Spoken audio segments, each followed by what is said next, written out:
ఇచ్చాడు.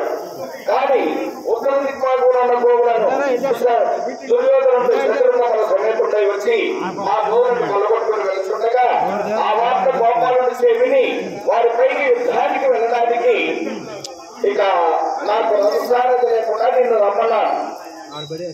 నువ్వు వచ్చావు.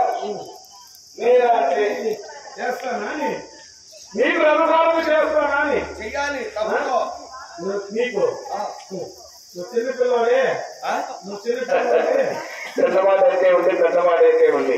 వాళ్ళు దుర్యోధన నాకు ఒక లెక్క అనుకుంటావా? దుర్యోధన మధ్య కన్నేస్తా వాడున్నాడే కృష్ణాచారి అతని గడ్డం కోర్చేస్తా. ద్రోణాచారి ఉన్నాడే అతని గడ్డం పీకేస్తా. వాడున్నాడే పిల్లకు అశ్వత్థామ వాడిని కుట్టి కట్టి గిరిగిరి తిప్పి అక్కడ పారేస్తా. వాడెంత వీడెంత నువ్వొక్క ఎంతయ్యో యుద్ధానికి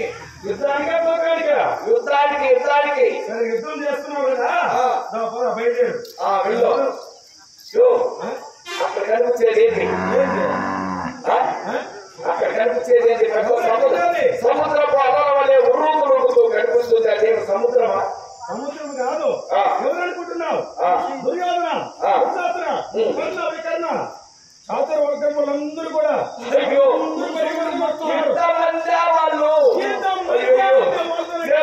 యుద్ధం చేయలేను. అయ్యో నేను ఇంటికి వెళ్ళిపోతా. నేను వాళ్ళతో యుద్ధం చేయలేను. నేను ఇంటికి వెళ్ళిపోతాను.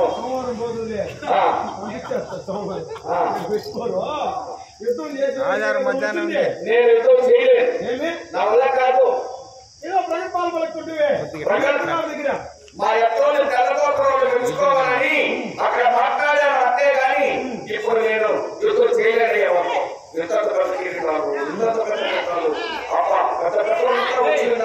వారితో యుద్ధం చేయాలంటే నా వల్ల కాదు. నీవు యుద్ధం చేయలేదు అంటున్నావు. నేను యుద్ధం చేస్తున్నా. నువ్వు ఈ నువ్వు యుద్ధం చేస్తావు. నేను తీసుకుంటేవాడే భయపడుతున్నాను.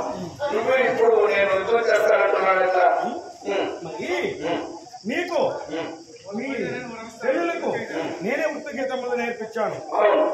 కాబట్టి మీ చెల్లెలు చోట తీసుకుని వచ్చాను. నీకు రథసారథిగా నేనే వస్తున్నాను. నేను యుద్ధం చేస్తున్నాను. నీవు నాకు రథసారథం చేస్తే చాలు.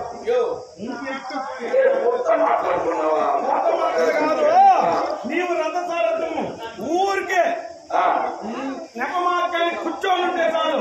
యుద్ధం అంతా చేస్తానండి. నువ్వే చేస్తావు. కానీ వస్తున్నా ఇక్కడ నిలబడినా రథం ఎందుకు ఆడుతున్నాను? మరి చెమీ వృక్షంలో ఆయుధాలు పెట్టున్నారు. ఆయుధములు కట్ట తీసుకురా. ఆయుధాలు కట్ట తీసుకుని వస్తే దాని గురించి చెప్తావా? తీసుకురా బాబు. బాగున్నాయా? ఇక్కడ పెద్ద సముద్రము ఇది ఆ మనుషుడి తుష్యుడి కళేబారంపు ఆ ఆయుధాల పైన పెట్టి కట్టి ఉన్నారు. నేర్చుకున్నాడు కాదు. ఆ కళేబారం ఎందుకు పెట్టారంటే ఎవరైతే వాళ్ళు అక్కడికి వెళ్ళారనుకో మరి ఆ ఆయుధాలు కనబడవు. ఏ అర్జునుడు అక్కడికి వెళ్తేనే కనబడుతున్నాయి. ఆ కళేబారాలు మామూలుగా కనబడతాయి. నువ్వు అక్కడికి వెళ్ళేటప్పుడు ధర్మమే జయము. ధర్మమే జయమా? జయము వాళ్ళమ్మతో నీకేం పని? ధర్మమే జయము. ధర్మమే జయమా? జయమ్మ కాదా? ధర్మమే జయము. ధర్మమే జయమా? నీకేమన్నా జయం మీద పట్టేసి సరే. ధర్మమే దేవో. జయము దేవుడు.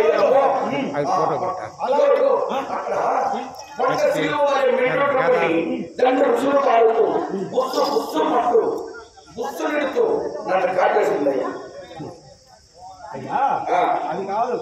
అది ఆనవ మధ్యమైన అర్జునుని గాంధీయం. అది గాంధీయము. ఎవరంటే వాళ్ళు అక్కడికి వెళ్ళారనుకో బుక్కులు పెట్టుకుంటుంది. ఒక అర్జునుడు చోటుకి వెళితే ఆ గాంధీయం అర్జునుడు పట్టుకుంటేనే అక్కడ బుక్కులు పెట్టదు. ఎవరంటే వాళ్ళు వెళ్ళారనుకో మరి బుక్కులు పెడుతుంది. అక్కడికి వెళ్ళేటప్పుడు ఏమనాలి? ధర్మమే జయము. ధర్మమే ఏం కాదు. తీసుకురా. ఈ ఆయుధాన్ని ఎవరు పట్టుకున్నారు? మరి పాండవులైన ధర్మరాజు వారు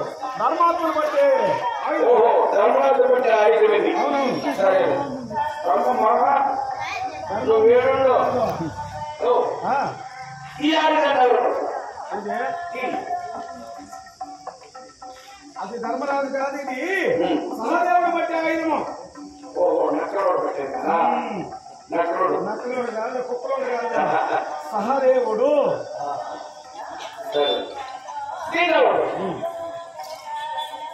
ఇక్కడ ఉండే ఆయుధాన్ని ఎవరు పడతారు? ఈ ఆయుధాన్ని ఎవరు పడతారు? నకులుడు బట్టి ఆయుధము. ఇది నకులుడు బట్టి ఆయుధం. సరే అయ్యా, దీనికి ప్రణాపత్రం మొదలే పక్క, దీనికి ప్రణాపత్రం మొదలే పక్క. అదే దాన్ని పట్టుకోవాలి ముందు. దీన్ని బట్టి తెలియలేదా? లేస్తే లేస్తుంది, లేస్తే రేపు నువ్వేం తట్టావు? అందుకని నువ్వు 5 రోజులు ఒకే. సరే సరేలే. భీమసేనుడు బట్టి ఆయుధము. ఇది భీమరాజు పట్టే ఆయుధమా?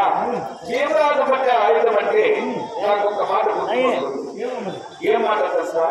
మా అమ్మ, మా నాయన, నేను, మా చెల్లెలు నలుగురు ఒకే మంచం పైన పడుకోను.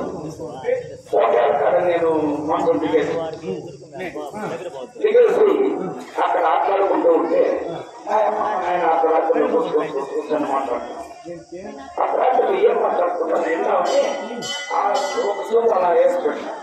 అప్పుడు ఆయన ఏమన్నాడంటే, మా నాన్నగారు ఏమి పాండవులు మనకు బంధువులు కదా, మనకు ఒకగాని ఒక బిడ్డ, వాళ్ళలో ఎవరికి ఇద్దాము అని చెప్పగా మాయం వండుకొని పాండవులలో దేవుడు బలాచుడుగా ఉంటాడు, వారికి పెట్టేసేద్దామంటే మా నాయన వండుకొని అయ్యో దేవుడికి ఇస్తే బిడ్డ బతుకుడు అతడప్పుడు ఎందుకు అది మాట్లాడుతున్నాను ఆలోచిస్తే ఇప్పుడు చూస్తే దీన్ని నేనే ఎక్కడ లేకుండా పోతాను. అదే మరి ఏమనుకుంటున్నావు? ఎవరిని మనకు పోషించలేరు.